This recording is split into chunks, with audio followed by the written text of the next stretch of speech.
یا نہیں؟ امام ابو حنیفہ ایسی شادی کو جائز تو قرار دیتے ہیں لیکن ناپسندیدہ فعل ہوگا، لیکن امام شافعی تو ایسی شادی کو جائز ہی قرار نہیں دیتے۔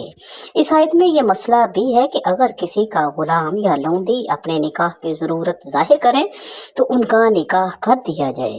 بعض فقہا کا نقطہ نگاہ یہ ہے کہ آقا پر لازم ہے کہ ان کے نکاح کر دیے جائیں، لیکن عام فقہ کا نقطہ نگاہ یہ ہے کہ آقاؤں پر لازم ہے کہ وہ ان کے نکاحوں میں رکاوٹ نہ ڈالیں بلکہ انہیں نکاح کرنے کی اجازت دے دیں۔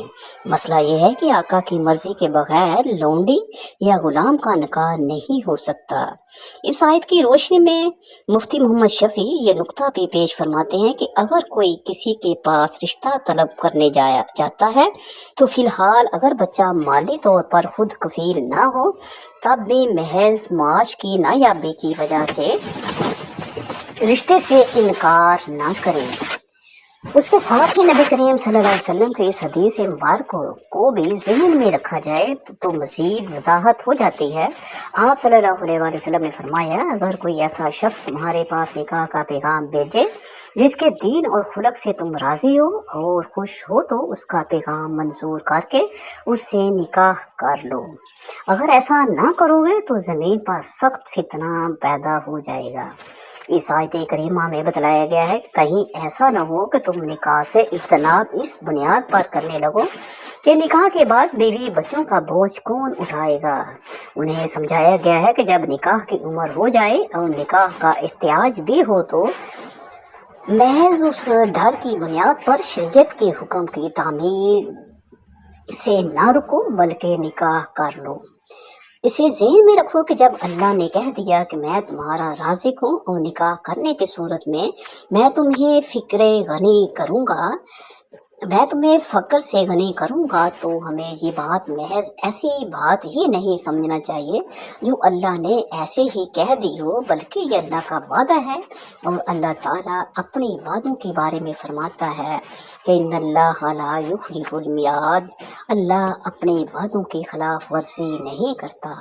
یہ بات بھی ذہن میں رہے کہ اس جگہ انا کے تاکیدی لفظ ہے اور دوسری جگہ لن یخلف اللہ وعدہ، اللہ ہرگز اپنے وعدے کی خلاف ورزی نہیں کرتا۔ میں بھی تاکید کا پیرائیہ اختیار کیا گیا ہے۔ فکر کی بات تو اس صورت میں ہی ہو سکتی ہے کہ جب کسی کو اللہ کی بات پر اختیار نہ ہو۔ تمہارے بیوی بچوں کی روزی اللہ کے ہاتھ میں ہے، ہو سکتا ہے جو بیوی تمہیں ملے اس کے مقدر میں وافر رزق لکھا ہو اور وہ تمہارے رزق میں اضافے کا باعث بن جائے۔